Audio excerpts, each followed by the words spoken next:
البدع والأهواء، أهل البدع العقائدية وأهل البدع السياسية. نقول بيننا وبينكم السلف، بيننا وبينكم الكتب، كان فيقول البدع بيننا وبينكم. Bismillahirrahmanirrahim. Alhamdulillahirabbil alamin. Wassalatu wassalamu ala al-mab'uthi rahmatan lil alamin. Wa ala alihi wa ashabihi wa man tabi'ahum bi ihsanin ila yaumiddin. Amma ba'd. Ikhwani fillah rahimani wa rahimakumullah. Pembahasan yang lalu kita telah masuk pada penjelasan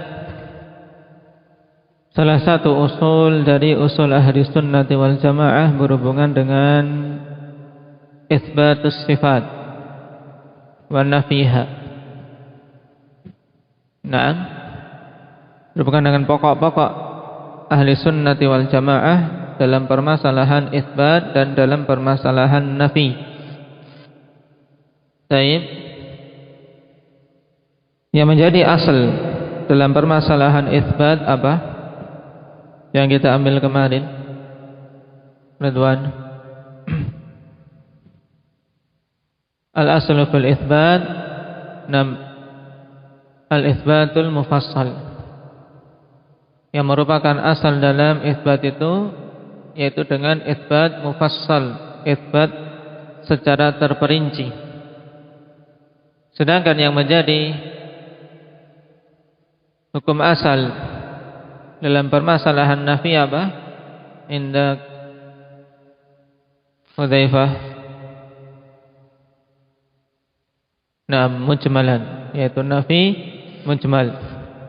Penafian secara mujmal. Dan terkadang ikhwan fillah datang beberapa dalil yang keluar dari hukum asal ini. Seperti misalnya, pada itsbat yang asalnya mufassal disebutkan secara mujmal. Seperti apa contohnya? Inda Talhah.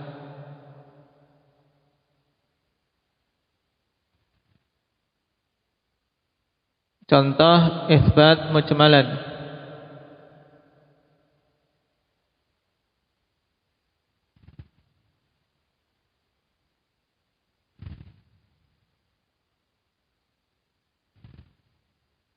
Aba Zaid. Walillahil asmaul husna fad'uhu biha. Naam. Di sini penetapan asmaul husna secara mujmal, bagi Allah memiliki nama-nama yang husna mencapai puncak kebaikan. Juga yang lainnya apa? Itsbat mujmalan. Arin. Walillahil mathalul a'la. Al-mathal al-wasfu. Ya, al-wasful a'la. Nah, dan terkadang dalam masalah nafi ya kawan, keluar dari hukum asal yaitu dengan penafian secara mufassal, secara terperinci. Ya, sebelum itu perlu kita ketahui kenapa kok dalam masalah itsbat Al-Qur'an mayoritasnya itsbat secara terperinci. Kemudian ketika nafi secara mujmal. Karena itu lebih menunjukkan kesempurnaan Allah dan lebih lebih menunjukkan pujian untuk Allah Subhanahu wa taala. Ya, lebih mendalam dalam memuji tatkala kita menyebutkan sifat-sifat kebaikan secara terperinci, ya tidak? Sebagaimana pula lebih mendalam dalam memuji tatkala kita menyebutkan sifat-sifat yang dinafikan secara global. Itu. Cuma terkadang keluar dari hukum asal ini. Pada permasalahan nafi ya kawan. Kalau kita perhatikan ayat-ayat yang datang dengan nafi secara mufassal, secara terperinci, dikarenakan tiga hal. Tiga sebab. Yang pertama, ini kondisi atau sababu maji'il nafi fil Quran mufassala.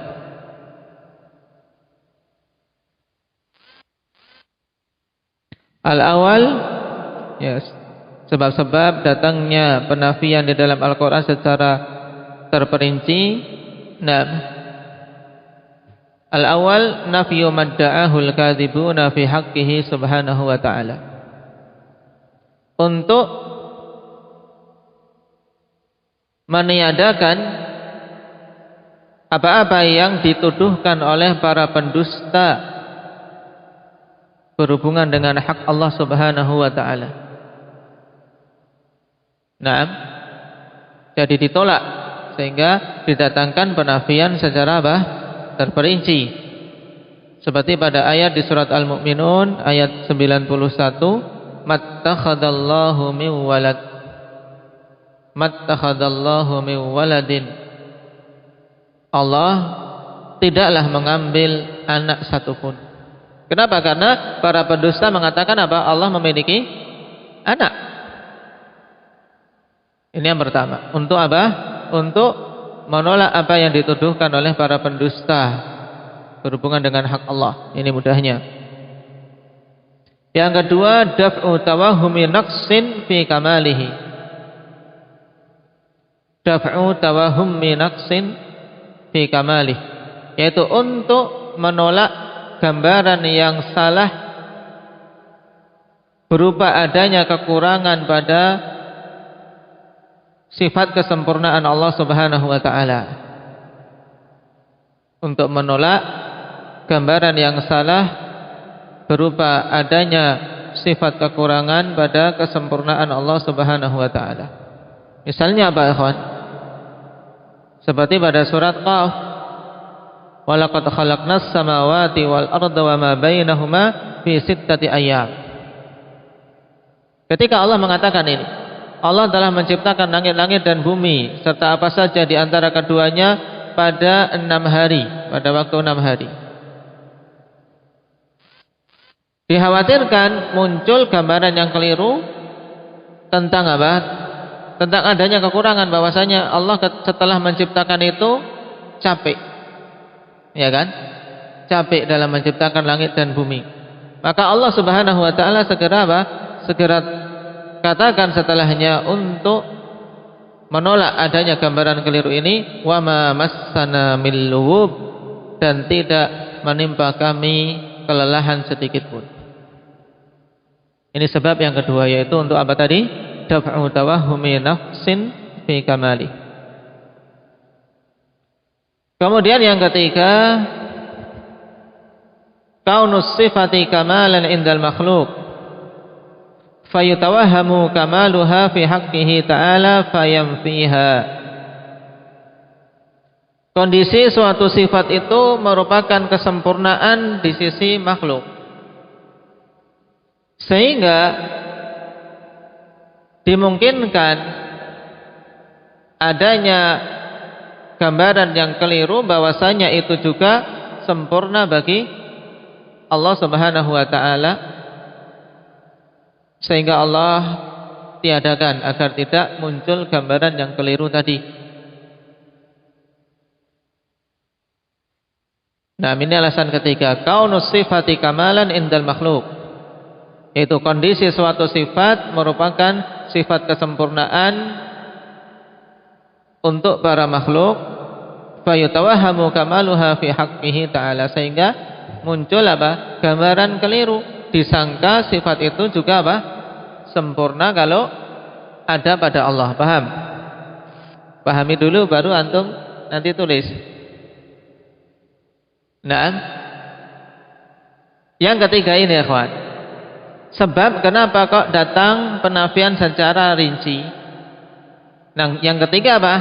Dikarenakan kondisi suatu sifat, ada suatu sifat itu sifat kesempurnaan bagi makhluk. Maka apa?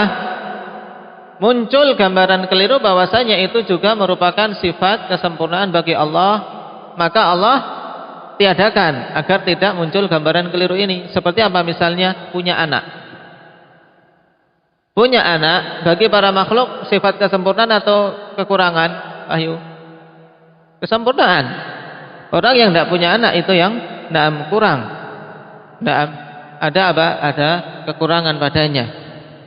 Tapi bagi manusia, memiliki anak merupakan bentuk kesempurnaan. Tayyib. Nah, ketika sifat ini merupakan sifat kesempurnaan bagi makhluk dan muncul gambaran keliru bahwasanya berarti itu juga sempurna bagi Allah, maka Allah Subhanahu wa taala tiadakan. Karena itu bukan apa? Sifat kesempurnaan bagi Allah. Sehingga Allah katakan lam yalid wa lam yulad. Lam yalid wa lam yulad. Allah tidak beranak, tidak pula diperanakkan. Ini 3 sebab, ikhwan. Yang pertama untuk membantah para pendusta, cara mudahnya ini, cara ringkasnya. Yang kedua untuk apa? Untuk menolak gambaran adanya sifat kekurangan bagi Allah Ta'ala.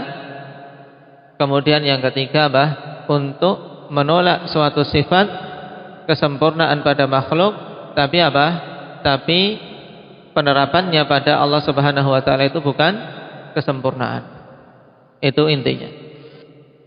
Nah, kalau kita perhatikan dalam ayat-ayat Al-Qur'an, datangnya nafi secara terperinci itu karena 3 sebab ini. Ini ditambahkan sebagai faedah. Disebutkan dalam Takrib At-Tadmuriyah halaman yang ke-18.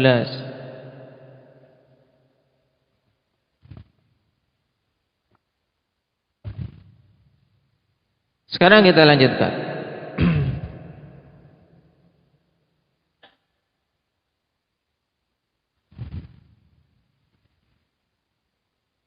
Setelah kita tahu, ikhwan, kaidah asal dalam isbat dan nafi. Kemarin juga kita singgung kaidah ahli sunnah dalam mensikapi lafaz-lafaz atau suatu istilah-istilah. Kaidah pokok dalam masalah ini apa? Umar.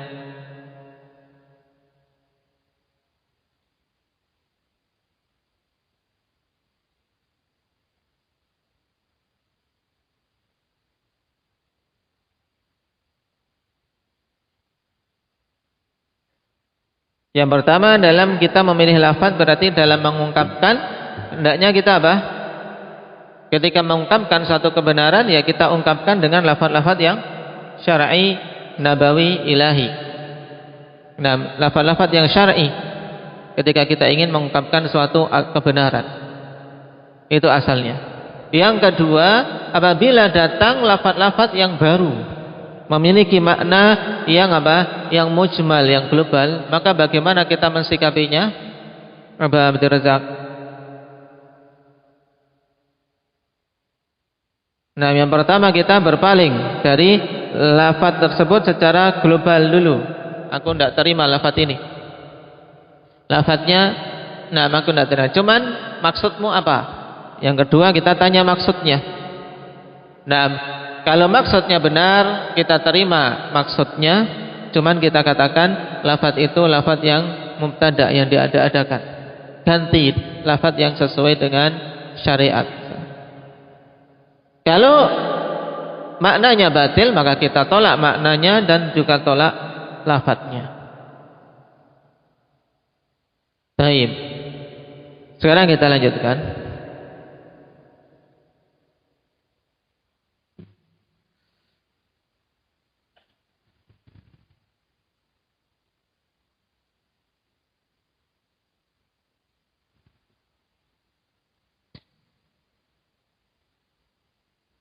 Wa amal itsbat fa huwa qalil. Baik. Ini berhubungan dengan mereka. Qala Allah azza wa jalla laisa kamitslihi syai'un wa huwas samiul basir. Ini terakhir ya kan? Qala Imam Ibnu Abil Izz rahimahullahu taala fa fi hadzal itsbati ma yuqarriru ma'na an-nafi. Fafuhima anal murada infiraduhu subhanahu bisifatil kamal, fahuwa subhanahu wa ta'ala mausufun bima wasafa bihi nafsahu wa wasafa bihi rusuluhu laisa kamitslihi syai'un fi sifatihi wala fi asma'ihi wala fi af'alihi mimma akhbarana bihi min sifatihi. Pada ayat laisa kamitslihi syai'un wa huwas samiul basir, ikhwan, pada penetapan ini ya wa huwas samiul basir terdapat hal yang menetapkan makna peniadaan. Maksudnya apa? Allah menetapkan as-sami' al-basir, terkandung di dalamnya penetapan bahwasanya pendengaran Allah dan penglihatan Allah itu tidak menyerupai pendengaran dan penglihatan para makhluk. Kenapa? Karena sebelumnya dikatakan laisa kamitslihi syai'. Ini maksudnya. Nah, dipahami bahwasanya yang dimaksud adalah apa? Keesaan Allah Subhanahu wa taala dengan sifat-sifatnya yang sempurna. Nah, berarti Allah Maha Esa, Allah Maha Tunggal dengan apa? Kesempurnaan sifat-sifatnya. Tidak ada satupun dari para makhluk yang menyerupai kesempurnaan sifat Allah Subhanahu wa taala. Naam. Fahuwa subhanahu wa ta'ala mausufun bima wasafa bihi nafsah. Maka Allah Subhanahu wa ta'ala itu disifati dengan sifat-sifat yang Allah sifati dirinya dengannya. Wa wasafahu bihi rusulu, dan sifat-sifat yang rasul-rasulnya mensifati Allah dengannya. Berarti di sini penetapan bahwasanya sifat-sifat Allah itu ditetapkan melalui dua metode. Yang pertama, Allah tetapkan sendiri untuk dirinya. Yang kedua, berdasarkan penetapan rasul-rasulnya. Laisa kamitslihi syai' fi sifatihi, tidak menyerupai Allah Subhanahu wa taala sesuatu pun dalam sifat-sifatnya, wala fi asma'i, tidak pula pada nama-namanya, wala fi af'alih, tidak pula pada perbuatan-perbuatannya. Mimma akhbarana bihi min sifatih, dari apa saja yang telah Allah khabarkan kepada kita yang berupa sifat-sifatnya, ya. Itu dari semua sifat-sifat yang telah Allah khabarkan kepada kita, semuanya kondisinya apa, ikhwani fillah? Tidak ada yang menyerupainya sedikit pun dari kalangan makhluk. Itu maksudnya. Walahu sifatun lam yattali 'alaiha ahadun min khalqih, dan Allah masih memiliki sifat-sifat yang tidak mengetahuinya satupun dari kalangan makhluknya. Di sini hal lain, ikhwan. Setelah tadi kita dalam menetapkan suatu sifat, kita tetapkan sesuai dengan apa yang Allah tetapkan untuk dirinya dan para rasul Allah tetapkan untuk Allah, ya kan? Yang kita tetapkan itu. Kemudian selain itu Allah masih memiliki sifat-sifat yang lain yang tidak diketahui oleh seorang pun dari kalangan makhluk. Ini harus kita pahami, agar jangan sampai kita memahami, ikhwan, atau timbul sangkaan bahwasanya sifat-sifat Allah itu hanya terbatas pada yang dikabarkan saja. Paham? Cuman yang dikabarkan itu adalah bagian dari sifat-sifat Allah yang wajib kita imani dan kita tetapkan sesuai dengan datangnya. Taib. Apa yang menunjukkan bahwasanya di sana ada sifat-sifat yang tidak mengetahuinya seorang pun dari kalangan makhluknya? Kama qala rasuluhu as-sadiqu sallallahu alaihi wa ala alihi wasallam fi du'ail qurab atau fi du'ail karbi, ya. Nah, sebagaimana yang dikatakan oleh rasulnya yang jujur sallallahu alaihi wa ala alihi wasallam pada doa ketika mendapatkan kesulitan. Siapa saja yang mengalami kesulitan, kegalauan, nah, merasa sempit hidup ini, ikhwan, ini doanya. Naam. Allahumma inni as'aluka bikulli ismin huwa lak sammaita bihi nafsak aw anzaltahu fi kitabik aw 'allamtahu ahadan min khalqik aw ista'tharta bihi fi 'ilmil ghaibi 'indak an taj'alal qur'anal 'azima rabi'a qalbi wa nura sadri wa jalaa huzni wa dhahaba hammi wa ghammi.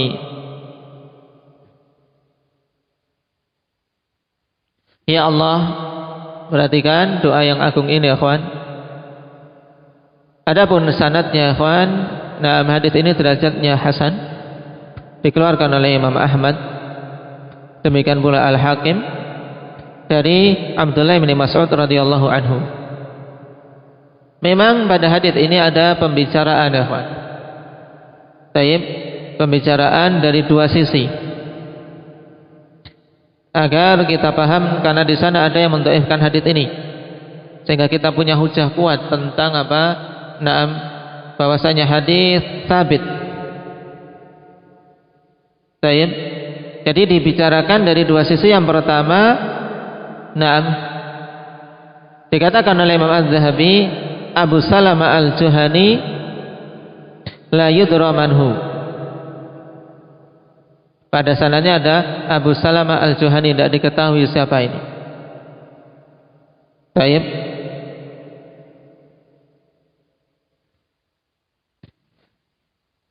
Kemudian yang kedua, perkataan Imam Al-Hakim rahimahullahu taala,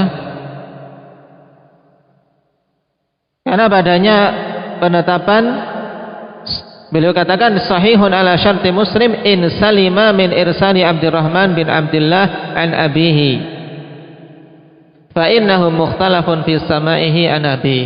Yaitu maksudnya ada pembicaraan apakah Abdurrahman bin Abdullah mendengar dari bapaknya. Naam, itu pembahasan kedua. Jadi yang pertama, karena ada perawi yang diperselisihkan, yaitu Abu Salamah Al-Juhani, siapa itu? Ada yang mengatakan Abu Salamah Al-Juhani ini Musa bin Abdullah Al-Juhani. Ini yang dirajihkan oleh Syekh Albani ya kawan.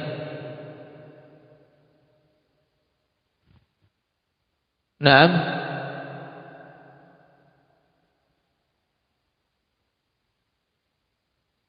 Dan juga merupakan pendapat Ibnu Ma'in.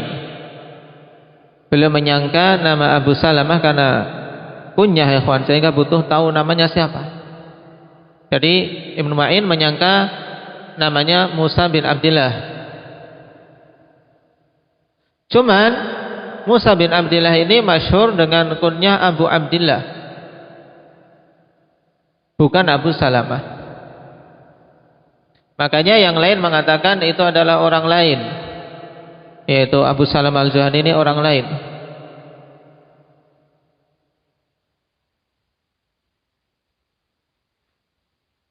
Nah, yang membedakan, yaitu mengatakan bahwasanya Abu Salamah ini bukan Musa bin Abdullah, yaitu Al-Bukhari, Al-Hafidz Ibnu Hajar, Ibnu Hibban, Al-Mizzi dan Az-Zahabi.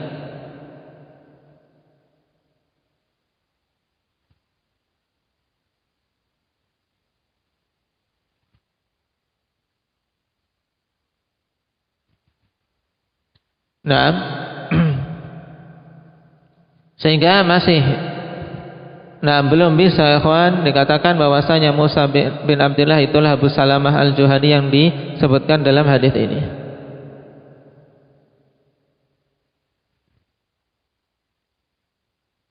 Kalau memang dia Musa bin Abdullah Al-Juhani, maka dia termasuk rijal Muslim.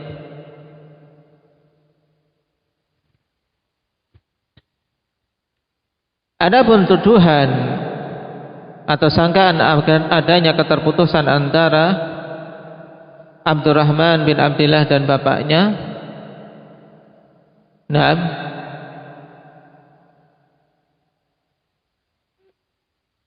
telah disebutkan dalam Jami'ut Tahsil tentang itsbat sama', yaitu bahwasanya Abdurrahman bin Abdullah mendengar dari bapaknya.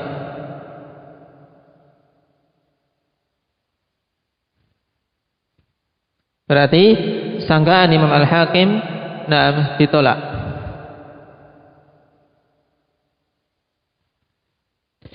Di samping itu ya kawan, hadits ini memiliki jalan yang lain. Jalan yang lain yaitu diriwayatkan oleh Al-Bazzar dan Ibnu Sunni dari jalan Abdurrahman bin Ishaq Al-Kufi. Dia dhaif, cuman memiliki penguat yang lain lagi dari jalan Abi Musa dalam riwayat Ibnu Sunni min tariq Abdullah bin Zubair. Taib, padanya ada kemajhulan, juga ada inqita', cuman dengan penggabungan semua jalan-jalan ini akhwanifillah hadis na'am taib hasan bituruqih. Nah, sehingga hadis apa hasan ya Pak. Ini kalau kita hendak menetapkan Abu Salamah itu Musa bin Abdullah Al-Juhani, tapi kalau kita tetapkan dia Musa bin Abdullah Al-Juhani, sudah beres sejak awal bahwasanya hadis hasan. Nah, setelah kita ketahui hadis Ibnu Mas'ud ini ikhwan yang masyhur dalam pembahasan asma wa sifat. Nah, sebagai dalil bahwasanya nama-nama Allah Subhanahu wa taala itu tidak terbatas pada jumlah tertentu yang kita ketahui. Karena di sana ada yang berpendapat nama-nama Allah itu hanya 99, dan ini pendapat yang sangat lemah ya kawan. Karena mendhaifkan hadis ini, dia berpendapat itu. Ini lemah, pendapat yang lemah. Hadisnya hasan. Taib, syahid dari hadis ini berartikan Allahumma inni as'aluka bikulli ismin huwalak. Ya Allah, sesungguhnya aku meminta kepadamu dengan semua nama-nama yang engkau miliki. Sammaita bihi nafsak, yang engkau namai dirimu dengannya. Au anzaltahu fi kitabik, atau nama-nama yang telah engkau turunkan di dalam kitab-kitabmu. Au 'allamtahu ahadan min khalqik, atau nama-nama yang telah engkau ajarkan kepada seseorang dari makhluk-makhlukmu.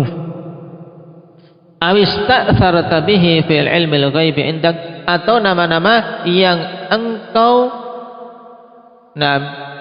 khususkan dalam ilmu ghaib yang ada di sisimu.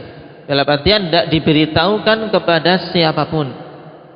Tidak Allah sebutkan, tidak Allah turunkan dalam Alkitab, tidak Allah beritahu salah seorang pun dari kalangan makhluk. Ini syahidnya. Jadi pada perkataan awista'tharta bihi fi ilmil ghaibi indak, ini menunjukkan di sana ada nama-nama yang Allah Subhanahu wa taala simpan dalam ilmu ghaib di sisi Allah Subhanahu wa taala, yang tidak mengetahui satupun dari kalangan makhluk. Nah, di sini bimbingan dari Nabi untuk apa? Tawassul dengan apa? Dengan nama-nama Allah Subhanahu wa taala. Seorang mungkin berkata, di sini penetapan nama, lalu kalau digunakan dalil untuk masalah sifat, maka kita katakan iya, sebab pada setiap nama-nama Allah Subhanahu wa taala mesti terkandung di dalamnya sifat-sifatnya. Nah, pada setiap nama terkandung sifat. Maka berarti sekaligus hadis ini menunjukkan bahwasanya Allah Subhanahu wa taala memiliki sifat-sifat yang lain selain yang disebutkan dalam Al-Qur'an maupun As-Sunnah yang tidak kita ketahui. Nah, apa yang diminta dalam doa yang agung ini setelah bertawassul dengan nama-nama dan sifat-sifat Allah? Antaj'alal Qur'anal 'azima rabi'a qalbi, agar engkau jadikan Al-Qur'an yang agung sebagai apa? Rabi'a qalbi. Naam. Taib, untuk dijadikan apa?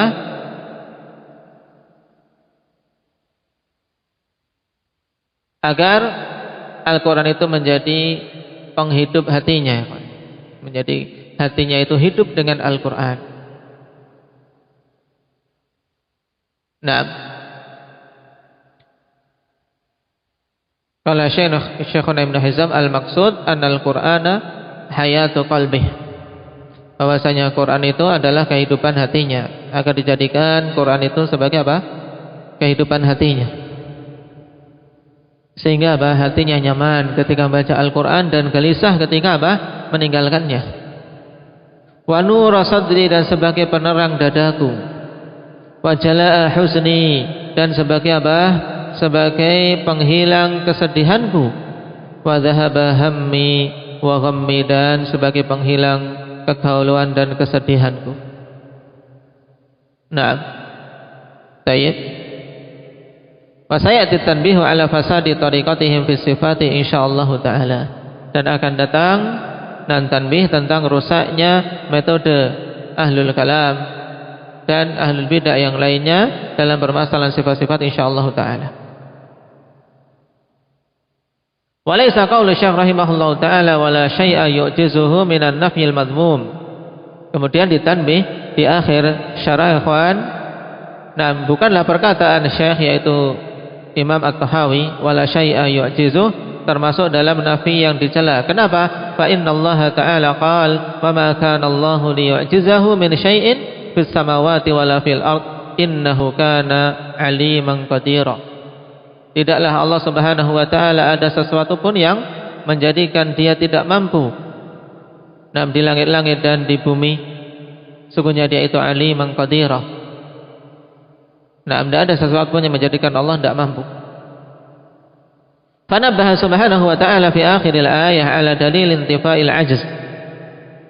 Allah Subhanahu wa taala peringatkan di akhir ayat tentang dalil tidak adanya ajz, yaitu bahwasanya ketidakmampuan itu tertolak dari Allah Subhanahu wa taala. Kenapa? Karena Allah Maha mampu. Wa huwa kamalul ilmi wal qudrah, yaitu kesempurnaan ilmu dan qudrah. Nah, kesempurnaan ilmu dan qudrah inilah yang apa? Yang menolak adanya ajz pada Allah. Kenapa? Fa innal ajza innama yansha'u imma min adh-dha'fi 'anil qiyami bima yuriduhul fa'il wa imma 'an adami ilmihi bih. Ya, ini perhatikan faedah bagus. Ketidakmampuan ya kawan. Sebab ketidakmampuan itu hanyalah muncul kemungkinannya karena apa? Lemahnya dia dari apa? Dari menunaikan apa yang diinginkan, yaitu yang ingin melakukan itu lemah untuk mewujudkan keinginannya. Ini namanya apa? Ajaz. Dia punya keinginan tapi tidak mampu menunaikan. Namanya apa? Ajaz, tidak mampu. Ini sebab pertama. Wa imma an adami ilmihi bi, yang kemungkinan kedua karena memang tidak punya pengetahuan tentang itu sehingga ajaz juga, tidak punya ilmu. Nah, Allah Subhanahu wa taala katakan di akhir ayat innahu kana aliman qadira, menunjukkan kesempurnaan Allah, bahwasanya Allah tidak tertimpa ajaz sedikit pun. Wallahu taala la ya'zubu anhu mithqalu dzarrah wa huwa ala kulli syai'in qadir. Dan Allah Subhanahu wa taala tidak tersembunyi dari Allah seberat dzarrah pun, dan dia adalah zat yang maha mampu atas segala sesuatu. Wa qad ulima bi bada'atil uqu bi bada'atil, ya kan? Ada titik duanya enggak teman kalian? Ada. Nah, tempat saya enggak.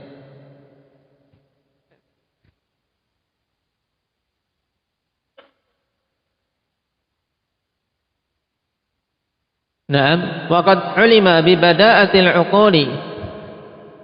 Naam, bada'ah ikhwani fillah jama' dari badihah, yaitu asy-syai' al-mustaqar fil aql, yaitu sesuatu yang tetap di dalam akal, yaitu sudah diketahui di apa? Di asas akal itu, ya, sesuatu yang sudah terpatri pada akal kita ini makanya.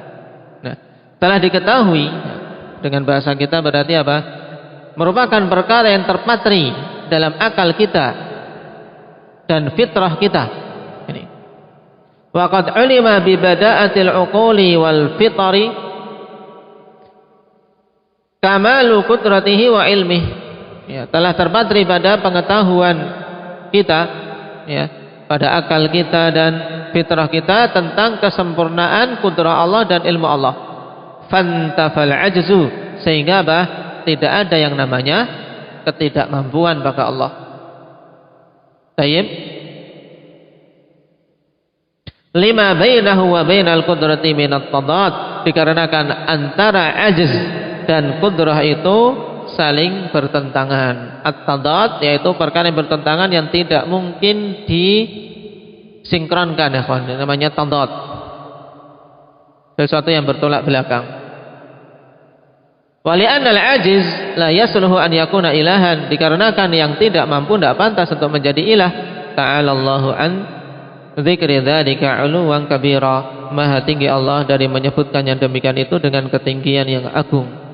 Nah, ini berhubungan dengan syarah perkataan Syekh wala syai'a yu'jizuh. Diingat-ingat. Naktahi bihadza subhanakallahumma bihamdika asyhadu an la ilaha illa anta